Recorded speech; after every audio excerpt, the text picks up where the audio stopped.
और सीजन है फिलहाल बारिश का, लेकिन मध्य प्रदेश में एक नया सीजन शुरू हुआ है एक दूसरे के घर में झांकने का।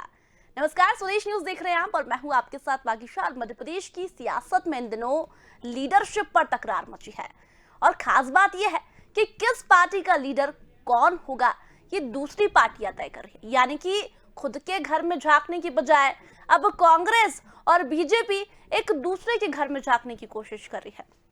मतलब कांग्रेस बता रही है कि एमपी में शिवराज सिंह चौहान की जगह सीएम कौन होगा और बीजेपी ये बता रही है कि कमलनाथ का विकल्प कौन है। इस लड़ाई में पूर्व मुख्यमंत्री दिग्विजय सिंह इन दिनों सीएम शिवराज सिंह के पीछे पड़ गए हैं।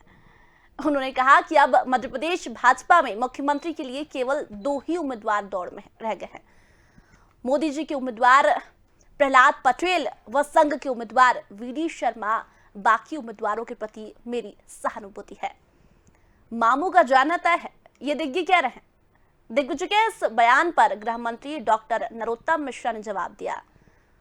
उन्होंने कहा कि दिग्विजय सिंह जी आजकल भाजपा की कुछ ज्यादा ही चिंता कर रहे हैं, जबकि उन्हें कांग्रेस की चिंता करने की जरूरत है। कांग्रेस अपना राष्ट्रीय अध्यक्ष तक नहीं तय कर पा रही है। कार्यकारी अध्यक्ष से काम चलाना पड़ रहा है। इसकी फिक्र करने के बजाय दिग्विजय सिंह मध्य प्रदेश में भाजपा के मुख्यमंत्री को लेकर परेशान है। आखिर क्यों मची है तकरार? एक दूसरे के घर में ताक झांक से क्या है मायने? इसी पर हम चर्चा करेंगे और आगे बढ़ेंगे। लेकिन सवाल यही है कि आखिर खुद के घर में झांकने की बजाय क्यों कांग्रेस और बीजेपी को एक दूसरे की चिंता हो रही है? चलिए आज की बहस इसी पर करेंगे। पहले आपको सुनवाते हैं दिग्विजय सिंह और गृह मंत्री नरोत्तम मिश्रा ने क्या कुछ कहा। कमलनाथ जी एक पद छोड़ेंगे, दूसरा छोड़ेंगे, इस पे ध्यान दे देते दिग्विजय सिंह जी तो अच्छा था। आज तक उनकी पार्टी का राष्ट्रीय अध्यक्ष नहीं बन पाया, कार्यकारी अध्यक्ष से काम चल रहा है, उस पे ध्यान दे देते तो ज्यादा अच्छा था। हमको लेकिन ये बात मालूम है कि ये वो किसके कहने से कह रहे हैं। जब वो जारी करेंगे सूची तो हम ये बताएंगे कि ये किसके कहने से कह रहे हैं कि कमलनाथ जी एक पद छोड़ेंगे, दूसरा छोड़ेंगे, इस पे ध्यान दे दे। तो गृह मंत्री नरोत्तम मिश्रा ने दिग्विजय सिंह के इस बयान पर पलटवार किया है। उनका कहना है कि दिग्विजय सिंह अपने घर में झांक कर देखे, कांग्रेस अपना अध्यक्ष नहीं बना पा रहा है, कार्यकारी अध्यक्ष से काम चलाना पड़ रहा है। अब वो बताएंगे कि मध्य प्रदेश में मुख्यमंत्री अगला कौन होगा। ये पलटवार किया है गृह मंत्री नरोत्तम मिश्रा ने। लेकिन दिग्विजय सिंह ने कहा कि प्रहलाद पटेल और वीडी शर्मा अगले मुख्यमंत्री हो सकते हैं। मामू का जाना तय है। लेकिन आखिर सवाल यही है कि क्यों जुबानी जंग शुरू हो गई है कांग्रेस और बीजेपी में? आखिर क्यों एक दूसरे के घर में झांका जा रहा है? बल्कि जरूरत है अपने घर में झांकने की कि अपने घर में क्या चल रहा है। और अब लेकिन कांग्रेस और बीजेपी में ये नया विवाद शुरू हो गया है। एक दूसरे के नेतृत्व पर सवाल उठाए जा रहे हैं। चलिए आज की बहस इसी पर करेंगे। लेकिन कुछ मेहमान हमारे साथ मौजूद हैं, उनसे एक बार आपका परिचय करवा देते हैं। हमारे साथ बीजेपी से पक्ष रखने के लिए डीके जैन जी मौजूद है और कांग्रेस से पक्ष रखेंगे राम पांडे जी। लेकिन सबसे पहले रुक कर रही हूँ डीके जैन जी। डीके जैन जी, क्या लगता है आखिर क्या आपत्ति है मामू से कांग्रेस को? आखिर क्यों कह रही है कि मामू का जाना तय है? देखिए, ऐसा है कि कांग्रेस के अपने घर में कुछ बचा नहीं देखने संवारने के लिए, व्यवस्थित करने के लिए या संगठन के लिए। तो प्राकृतिक सी बात है, नेचुरल बात है कि वो दूसरे के घरों में ताक झांक कर रहे हैं। और दूसरी बात जो मुझे लगती है कि वो प्रदेश में अस्थिरता पैदा करना चाहते हैं। उनके टॉप लीडरशिप से लेकर के यही प्रयास रहा है कि किसी प्रकार से देश में, प्रदेश में भ्रम की स्थिति पैदा करें, शासन में अस्थिरता की स्थिति पैदा करें ताकि विकास के काम बाधित हो जाएं, तंत्र जो है, कर्मचारी जो हैं वो कंफ्यूज हो जाएं, भ्रम की स्थिति में रहें और किसी न किसी प्रकार से जनहित के कार्यों में अवरोध स्थापित करने के लिए, रोड़े अटकाने के लिए कांग्रेस इस प्रकार के प्रयास करती है ताकि समाज में, प्रशासन में कन्फ्यूज़न हो, भ्रम की स्थिति पैदा हो, इस स्थायित्व ना आ पाए, विकास तेज़ी से, तीव्र गति से ना हो पाए। इसलिए कभी वैक्सीनेशन के टीके पर, कभी जनसंख्या को लेकर, कभी विकास को लेकर, कभी राजनीतिक लीडरशिप को लेकर वो भ्रम की स्थिति पैदा करना चाहती है। अब कांग्रेस के अपने घर में तो कुछ बचा नहीं, ले दे के 3 लोगों की पार्टी रह गई है। लगभग सभी स्टेट से, राज्यों से कांग्रेस का निरंतर सफाया होता चला जा रहा है। अभी बड़ी शर्मनाक स्थिति बंगाल के चुनाव में आई जब उनकी पार्टी 0 पर पहुंच गई। तो ऐसी परिस्थितियों में कांग्रेस की लीडरशिप हताश और निराश है। कांग्रेस के अंदर बहुत निराशा का वातावरण है, कार्यकर्ता हैं नहीं, लीडरशिप का नितांत अभाव है। राष्ट्रीय स्तर पर वो कोई अपना अध्यक्ष नहीं बना पा रहे हैं। निरंतर पंजाब में भी संघर्ष चल रहा है, उनकी लीडरशिप में राजस्थान में भी अस्थिरता है। और तो उनकी जो कुल मिलाकर परिस्थिति है, वैसी ही परिस्थिति वो मध्य प्रदेश में विज़न करते हैं, देखते हैं, या फिर किसी न किसी प्रकार से वैसे ही पंजाब और राजस्थान जैसी स्थिति को मध्य प्रदेश में वो लेकिन डीके जैन जी, दिग्विजय सिंह ने ये बयान तो दिया, लेकिन आखिर आपत्ति क्या हो सकती है मामू से उनको, शिवराज सिंह चौहान जी से? किस बात की आपत्ति? देखिए, जो भी लीडरशिप है, वो जो भी व्यक्ति विकास के काम करता है, जनहित के काम करता है, वो जनता का अपार समर्थन भी उनको मिलता है।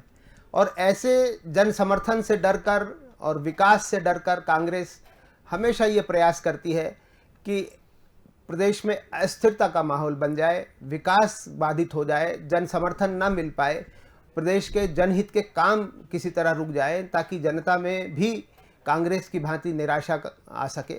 और इसलिए वो कुल मिलाकर ऐसी इस प्रकार के स्टेटमेंट देते हैं, जो कि राजनीतिक रूप से कहीं भी स्वस्थ स्टेटमेंट नहीं कहे जा सकते। चलिए, राम पांडे जी हमारे साथ जुड़ चुके हैं। राम पांडे जी, बहुत बहुत स्वागत है स्वदेश न्यूज पर आपका। लेकिन एक सवाल आपसे करना चाह रही हूँ। दिग्विजय सिंह जी कह रहे हैं कि मामू का जाना तय है, वीडी शर्मा या फिर प्रहलाद पटेल मुख्यमंत्री हो सकते हैं, लेकिन अपने घर में झांकी ना, दूसरे के घर में क्यों झांक रहे हैं? तो ये तो बीजेपी के पास अच्छा मौका है उनको झूठा साबित करने का। वीडी शर्मा, प्रहलाद पटेल ये सब लिखकर दे रहे हैं इस स्टाम्प पेपर पे कि हम मुख्यमंत्री के दावेदार नहीं है। इससे अच्छी बात क्या हो गई? दिग्विजय सिंह जी झूठे साबित पड़ जाएंगे। और अपने घर में कौन झांक रहा है? भारतीय जनता पार्टी कांग्रेस के घर में झांकती है। एक तरफ तो कहती है कांग्रेस खत्म हो गई, एक तरफ कहती है कांग्रेस के पास कुछ नहीं बचा, ठीक है, और दूसरी तरफ कहती है कि कांग्रेस प्रदेश का माहौल खराब कर रही है।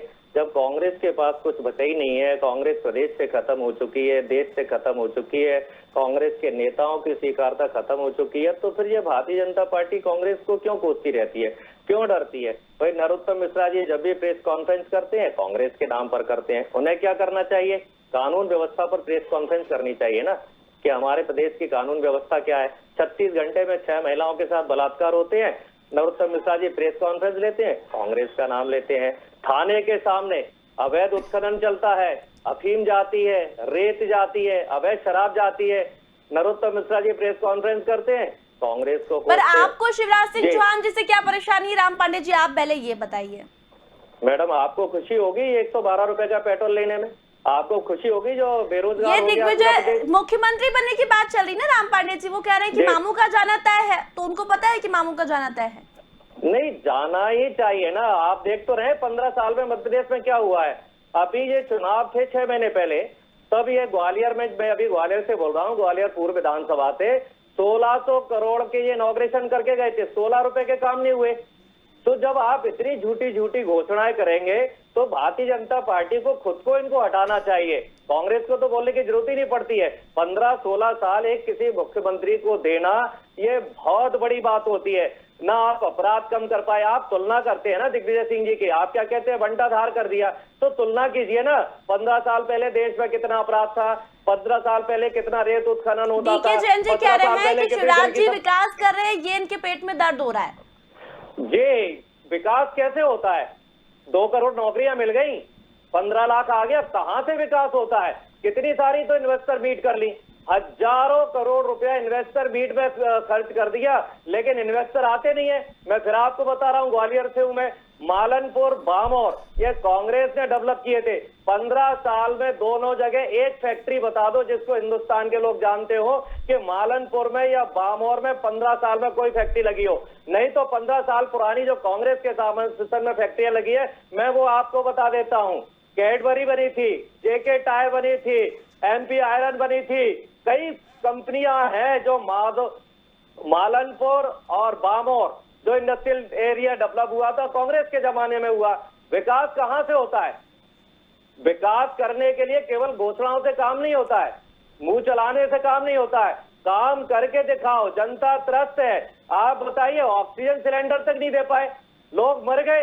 फिर नरोत्तम जी कह रहे हैं कि हम तो सब कर लेंगे, आप अपने घर में झांकिए ना, अपने घर को देखिए, उसको सुधारिए। अध्यक्ष आप बना नहीं पा रहे और आप मुख्यमंत्री की बात कर रहे हैं। अरे नरोत्तम जी को तो बोलने का अधिकार ही नहीं है। वो अपने कार्यकर्ताओं को बहन की गालियां देते हैं। उन्होंने कहा भैया पिस्टल बनवाना है तो कहते तेरी बहन की। आप सोचिए, ये गृह मंत्री का काम है, जो कार्यकर्ता आपको विधायक बनाता है। चलिए डीके जैन जी इसका जवाब देंगे। डीके जैन जी क्या बोल रहे हैं राम पांडे जी? बहन की गालियां देते हैं। चलिए इनसे जवाब लेते हैं। राम पांडे जी एक सेकंड, इनकी गालियां देते हैं। चलिए राम पांडे जी, ऐसा होना चाहिए। जी जी जी, कैसा होना चाहिए वो इनसे पूछते हैं डीके जैन जी से। डीके जैन जल्दी से जवाब दीजिए, क्या कह रहे हैं? देखिए, ये तो जनता इस बात की साक्षी है कि 15 साल पहले जब भारतीय जनता पार्टी की सरकार आई, उससे पहले की प्रदेश की क्या स्थिति थी।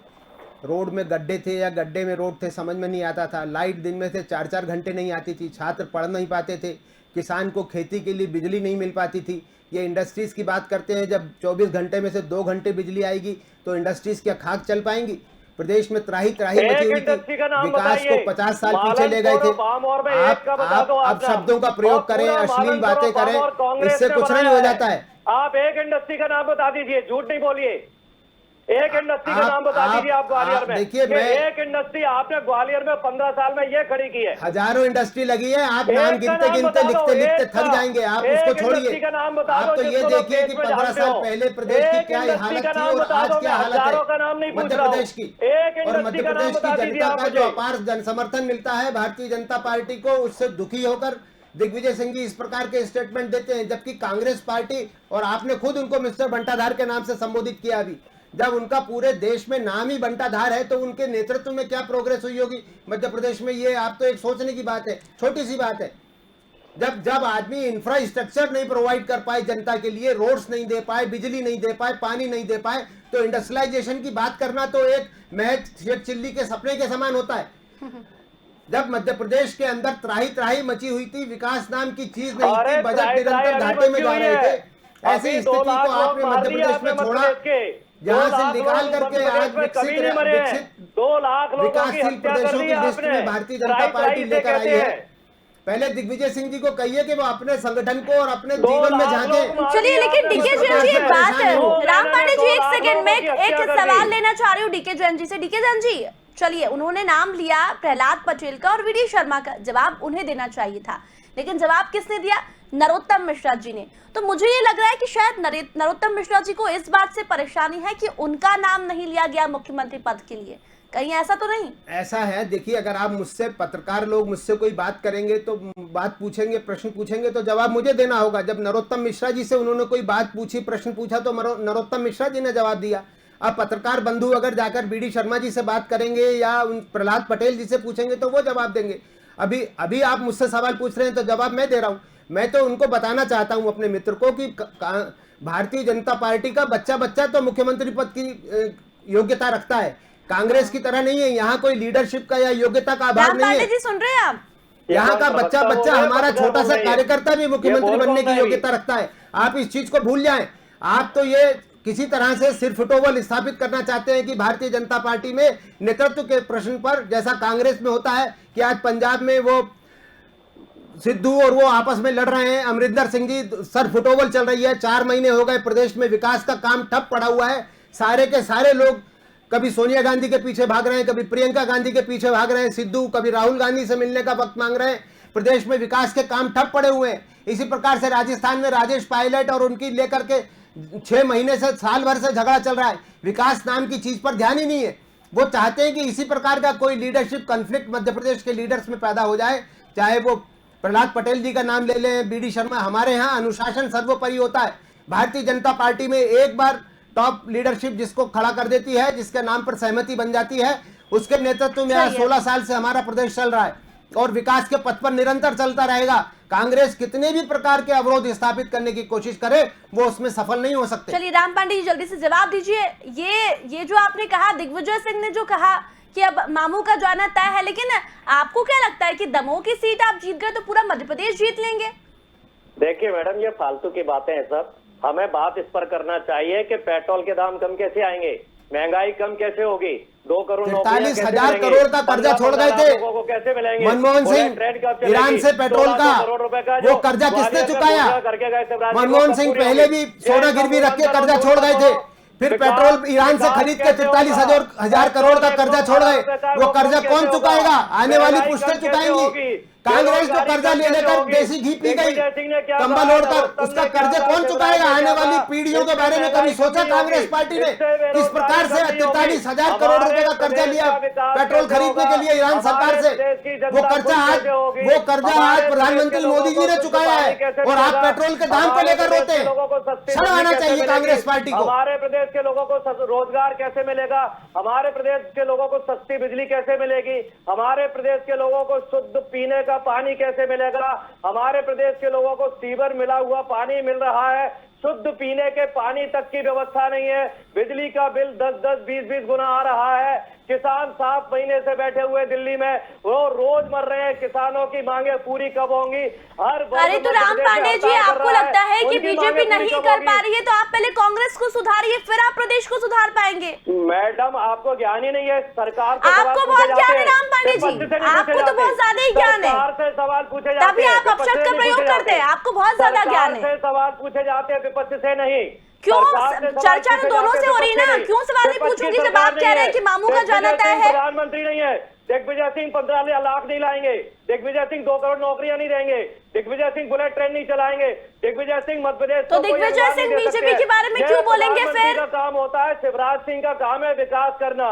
दिग्विजय सिंह जी के पावर पे कोई फाइनेंशियल पावर उनको नहीं है। दिग्विजय सिंह तो जाकिर नाइक की आरती उतारेंगे। देश का दिग्विजय सिंह उनके हाथ जाकिर नाइक की आरती उतारेंगे, वो के माध्यम से पैसा मोदी जी के हाथ में जा रहा है। आतंकवादियों की पूजा करेंगे, उनको जी कहकर संबोधित करेंगे। पास जा रहा है 28% जीएसटी शिवराज और दिग्विजय सिंह क्या करेंगे? उन्होंने क्या किया है? उनको जन समर्थन क्यों नहीं मिल पा रहा? बार बार क्यों लाखों वोटों से चुनाव हार जाते हैं? अगर वो इतने ही बड़े नेता हैं तो क्यों 4 लाख वोटों से चुनाव हार गए? क्यों जनता ने उनका तिरस्कार कर दिया, रिफ्यूज कर दिया जनता ने उनको? बीजेपी के पास जा रहा है, वो भ्रामक स्थिति पैदा करना चाहते हैं। वो हमेशा हिंदू विरोधी बातें करते हैं, राष्ट्र विरोधी बातें करते हैं, हमेशा पाकिस्तान पर की बातें करते हैं दिग्विजय सिंह। दिग्विजय सिंह को जनता ने बिल्कुल ठुकरा दिया है, उनको रिफ्यूज कर दिया है। वो क्या कहेंगे? किसी लायक नहीं रहे दिग्विजय सिंह, मिस्टर बंटाधार किसी लायक नहीं रहे। बर्बाद कर रही है, वो सिर्फ पाकिस्तान की पूजा करने के अलावा, जाकिर नाइक की पूजा करने के अलावा कुछ नहीं कर सकते। वो हिंदू देवी देवताओं का मजाक उड़ाते हैं। दिग्विजय सिंह को बिल्कुल पसंद नहीं करती है प्रदेश और देश की जनता। आप उनका नाम लेना छोड़ जाइए भैया, उनको भूल जाइए, वरना कांग्रेस का और ज्यादा बंटाधार हो जाएगा। आप छोड़ दीजिए दिग्विजय सिंह का पल्ला, वो और बंटाधार कर देंगे आपका। से बच्चे मर रहे हैं, 2 लाख आप उनका पल्ला छोड़ दीजिए दिग्विजय सिंह का, कांग्रेस का बंटाधार कर देंगे। चलिए एक एक करके बोलिए राम पांडे जी। चलिए, बीजेपी कुछ नहीं कर पा रही है, विकास नहीं कर पा रही है, दाम बढ़ गए हैं पेट्रोल के, डीजल के, तेल के, तो अब कांग्रेस मध्य प्रदेश में वापसी कैसे करेगी? आप मुझे ये बता दीजिए। आप साथ दे दीजिए, आप साथ दे देंगे, वापसी हो जाएगी। जिस दिन आपने सोच लिया खबर सत्य दिखानी है, अब आप सोच लिया पाकिस्तान की भाषा, आतंकवादियों की भाषा बोलेंगे तो कैसे साथ देंगे राम पांडे जी? मीडिया जिस दिन सच्चाई दिखा देगा, कांग्रेस की वापसी हो जाएगी। जब तक मीडिया झूठ दिखाएगा, बीजेपी का साथ। मीडिया के ऊपर सवाल मत उठाइए, अपने ऊपर सवाल कीजिए पहले। अपनी कमजोरियों को दूर करो भैया, दूसरे के दोष मत देखो। के लिए नहीं बोल रहा हूँ, आप मीडिया आत्मअवलोकन करो, कांग्रेस आ जाएगी। मीडिया जब तक आप अपने गिरहबान में झांको, अपने आप के अंदर देखो क्या कमी है, उनको दूर करो। कर देंगे, दूसरों के ऊपर आरोप लगाने की प्रवृत्ति छोड़ दो। चलिए काम करते हैं राम पांडे जी, आपने कहा ना मीडिया कह देगी।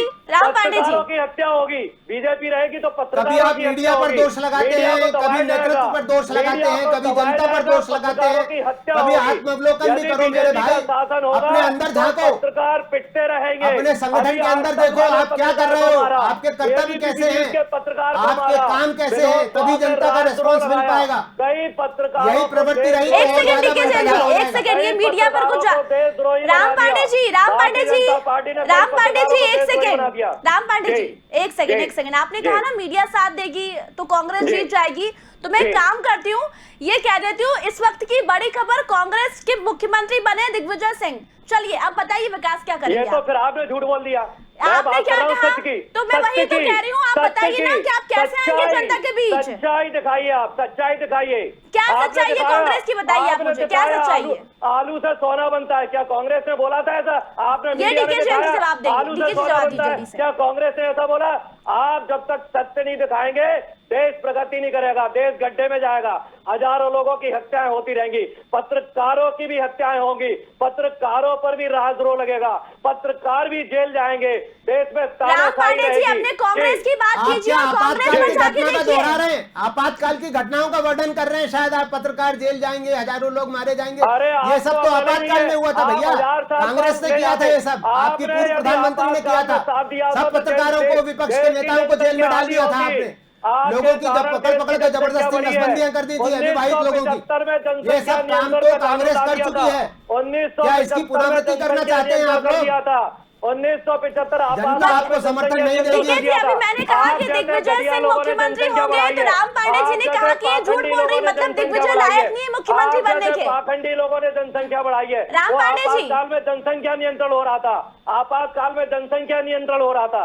आप अविवाहित लोगों की नसबंदियां कर रहे थे, पकड़ पकड़ के हो रहा था। 80-80 साल के बूढ़े लोगों की नसबंदियां कर रहे थे। शर्म आनी चाहिए, ऐसे काम किया झूठ आपने। मत बोलो। क्या आप अटल बिहारी 80-80 साल के लोगों की नसबंदियां कर रहे थे। बताओ, अटल बिहारी वाजपेयी जी की अविवाहित लोगों की नसबंदियां कर रहे थे आप। मोदी जी की नसबंदी अटल जी का नाम मत लो, उनके नाम लेने लायक पवित्रता नहीं है आप में। एक नेता का नाम अटल जी बताओ। जैसे महान लोगों के नाम लेने की पवित्रता कांग्रेस में नहीं है, उनका नाम लेके खराब मत कीजिए एक आप। नेता का नाम बताओ जिसकी नसबंदी की। आप अपने एक नेता का उस नाम समय बताओ के जिसकी अखबार उठा के नसबंदी की। देखिए, आप आपातकाल अपने के एक अखबार नेता उठा के का नाम देखिए, आपको बताओ सबूत जिसकी- मिल जाएंगे। क्या अटल जी की हजारों नसबंदी की? लोग गवाह हैं उस क्या बात अटल के। जी की नसबंदी की? क्या मोदी जी की नसबंदी की? क्या शिवराज जी की नसबंदी की? क्या नड्डा जी की नसबंदी की? बताओ, क्या राजनाथ सिंह की नसबंदी की? ये तो सब थे ना। एक नेता किसी का नाम नाम बताओ लेने से आप पहले अपने जी तो जिसकी लगा लो, नसबंदी क्या की। संस्कार है आपको? आप बताओ किसकी आप नसबंदी की? प्रधानमंत्री का नाम लेने राजनाथ से सिंह पहले की थोड़ा नसबंदी सम्मान की सूचक क्या? शब्द तो लगाइए। योगी जी की नसबंदी आप की पूरे क्या? संस्कार भूल मोदी गए, जी कहाँ की से आए हो आप? तो ये बताओ कहाँ किसकी से आए हो? नसबंदी यही की? सिखाया जा रहा है कांग्रेस में ये आपको, बताओ, गालियां आपके देना, किस अश्लील नेता की बातें करना, नसबंदी की? क्या बदतमीजी आपकी से नाम नसबंदी की? संबोधित करना, यही सिखाया अरे गया किसकी आपको। नसबंदी की? इसीलिए एक का जनता नाम आपका बताओ। तिरस्कार करती है, एक का इसीलिए नाम आप बताओ। सड़क पे मारे एक मारे का नाम फिरते हैं बताओ। कांग्रेस के लोग। एक का नाम बताओ। क्या मोदी जी की नसबंदी की? क्या शिवराज जी की? क्या राजनाथ सिंह की? आपके सारे नेता थे, कहते हम जेल गए, वो भी झूठ बोलते हैं। लेकिन यदि उनको जेल गए थे तो उनकी भी नसबंदी की जा सकती थी। जब जनता की यदि गलत नसबंदी की आप तो उस समय के अखबार उठा के देखिए, हजारों उदाहरण मिल जाएंगे आपको। उस समय के आप समाचार पत्र पढ़िए। आप तो पैदा नहीं हुए होंगे उस समय, बात करने आ गए हो आप। आपकी नसबंदी आप हुई तो क्या? पैदा भी नहीं हुए। आप अपने पिताजी से पूछिए, वो बताएंगे आपको क्या हुआ था। अपने दादाजी से पूछिए, अपनी माताजी से पूछिए, वो बताएंगे क्या हुआ था आपातकाल में। आप तो उस समय उपस्थित नहीं रहे होंगे, पैदा नहीं, जन्म नहीं हुआ होगा आपका। आपकी जन नसबंदी, अगर आप उस समय रहे होते तो आपकी नसबंदी चलिए, नहीं आप होगी। लोग मुद्दे से भटक रहे हैं। आप लोग कहाँ चले गए? जब आप लोग पैदा नहीं होते तब से आप लोग बातें कर रहे हैं। राम पांडे जी, एक सेकंड। राम पांडे जी, कानून पास किया, बहस कर रहे हैं, हम चर्चा में हैं, आप स्क्रीन पर है, थोड़ा सा शांत होइए, इतना मत बौखलाइए। मैंने कह दिया दिग्विजय सिंह आपको जानकारी नहीं है। आपको तो बहुत जानकारी है। मैं तो, अरे आपने तो महारत हासिल करके रखी है राम पांडे जी, आपने तो महारत हासिल करके रखी है। कानून मोदी जी इन्हीं के लिए लेकर आए हैं, जो भाजपा कार्यकर्ताओं के लिए समलैंगिक कानून आया है, मोदी जी लेकर आए। हम जनसंख्या नियंत्रण लेकर आए थे। चलिए, कहिए डीके जी, अब हम बात मुद्दे पे कर लेते हैं। बहुत हो गया, ये पहले की बातें हो गई। अब आप ये बताइए कि कांग्रेस अगर आती है, कांग्रेस अब चुनाव लड़ने जा रही है, 3 जगह उपचुनाव हो रहे हैं, और जब चुनाव होंगे तब कांग्रेस के पास क्या मुद्दे होंगे जनता के लिए, ये बताइए राम पांडे जी, जल्दी से जवाब, छोटा सा जवाब ये दीजिए। तो मध्य प्रदेश का 10 साल का बच्चा बता देगा मैडम। पानी की समस्या है, बिजली की है, बेरोजगारी है, सड़क में गड्ढे ही गड्ढे दिखते हैं, महंगाई है, एक पेट्रोल महंगा है, डीजल महंगा है, गैस महंगा है, लोग मर रहे हैं, ऑक्सीजन की कमी से मरे, दवाइयों की कमी से मरे, सिलेंडर की कमी से मरे, अस्पतालों में भी प्रधानमंत्री ठीक है, मरे तो आप क्या करेंगे? आप मुझे ये बताइए, कांग्रेस क्या करेगी? अरे मैडम, फिर आप फालतू बात करती हो। हम क्या मुख्यमंत्री हैं आप क्या? तो बहुत अच्छी बातें करते हैं राम पांडे जी, मैंने आपसे पूछा, जवाब आप कुछ और देते तो हैं। मैं मुख्यमंत्री हूँ क्या? कांग्रेस में कौन है मुख्यमंत्री? आप अरे बताइए, आपको कांग्रेस का मुख्यमंत्री नहीं बनना, मुख्यमंत्री मतलब कौन है? आपको ही लगता है कि कांग्रेस का मुख्यमंत्री कभी बन ही नहीं सकता है, आपको ये लगता है? तो कौन काम करेगा? हमने गरीबों को, हम अपनी जितनी हमें ताकत है, हमने लोगों को खाना खिलाया, हमारी जितनी ताकत है, हमने लोगों को दवाइयां दी, हम जितना कर सकते थे, हमने लोगों को ऑक्सीजन सिलेंडर उपलब्ध कराए, हमारे जहां जहां संबंध थे हमने ऑक्सीजन टैंकर मंगाए, जितनी हमारी क्षमता थी, हमारी ताकत थी, हमने पूरी ताकत से मदद की। लेकिन जनता के टैक्स का पैसा भारतीय जनता पार्टी के लोग खा रहे हैं, तो इनका नियम बनता है कि ये जनता की मदद करें। 28% जीएसटी जनता इनको दे रही है, 30% इनकम टैक्स जनता इनको दे रही है, रोड टैक्स, मंडी टैक्स, जितने सारे टैक्स है, हर तरह का टैक्स जनता इनको दे रही है। वो टैक्स का पैसा कहाँ जा रहा है? तो मदद करने का काम इनका है। हमारे पास जितनी संभव है, हमने जितना अपनी मेहनत से कमाया है, उससे जितनी मदद कर सकते हैं हम करते हैं। राम पांडे जी की आवाज डाउन कीजिए। डीके जी जल्दी से बोलिए। देखिए, प्रदेश में अमन का माहौल है, विकास का माहौल चल रहा है। तेजी से विकास के कार्यों को, प्रोजेक्ट्स को, पेंडिंग प्रोजेक्ट्स को पूरा करने का प्रयास किया जा रहा है। प्रदेश के अंदर शांति व्यवस्था की स्थिति है, प्रशासन अच्छा काम कर रहा है, तंत्र अच्छी तरह काम कर रहा है। और एक महात्रासदी से, कोरोना की महात्रासदी से अभी 1.5 साल से जो हमारा देश और पूरा विश्व जूझ रहा है, उससे निपटने की हम लोग तैयारी कर रहे हैं। जैसा कि विभिन्न डॉक्टर्स ने, वैज्ञानिकों ने घोषणा की है, तीसरी वेव आने के लिए है। तो तीसरी वेव से निपटने के लिए हम वैक्सीनेशन को फास्ट कर रहे हैं, ज़्यादा से ज़्यादा लोगों को समय से वैक्सीनेशन किया जा सके और उचित चिकित्सा की व्यवस्था की जा सके। अपने पेंडिंग प्रोजेक्ट्स को पूरा करें। भोपाल में आप देखिए, एमपी नगर में ही 2 ब्रिजेस तेजी से बन रहे हैं, मेट्रो का काम तेजी से हो रहा है, रोड्स बन रहे हैं, डेवलपमेंट हो रहा है। चलिए ठीक है, अब देखते हैं जब चुनाव होंगे तो जनता किसे पसंद करती है। चलिए ठीक है, दोनों का बहुत बहुत धन्यवाद चर्चा में शामिल होने के लिए। समय इतना ही था मेरे पास, लेकिन हम बात कर रहे थे कि आखिर बीजेपी और कांग्रेस में जुबानी जंग शुरू हो गई है लीडरशिप को लेकर। समय है विकास का, लेकिन अब समय आ गया है मध्य प्रदेश में एक दूसरे के घर में झांकने का। तो फिलहाल चर्चा में इतना ही, जल्दी लौटेंगे, तब तक बने रहिए स्वदेश न्यूज के साथ। नमस्कार।